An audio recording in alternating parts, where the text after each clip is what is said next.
लहान बालके, शाळेत जाणारी मुलं आणि इतर दुकानदार, व्यावसायिक सर्व नागरिकांची वर्दळ सुरू असताना आणि वीज प्रवाह सुरू असताना अचानक या विजेच्या तारा तुटल्या आणि भयानक असा अपघात हा ठरला।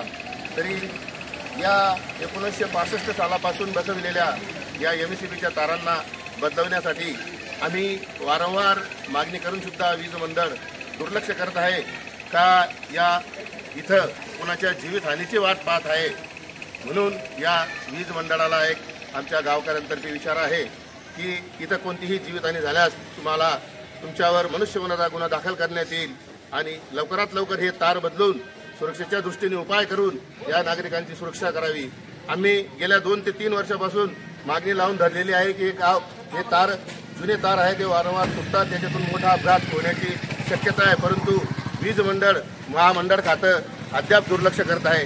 तरी कृपा करून याच्याद्वारे आम्ही त्यांना सूचना देऊ इच्छितो, लवकरात लवकर तार बदलवले नाही तरी आम्ही गावकऱ्यांसह आपल्या इथे उपोषणास बसू व सर्व उपोषणाची जबाबदारी ही वीज महामंडळाची, प्रशासनाची राहील। धन्यवाद। जय भारत।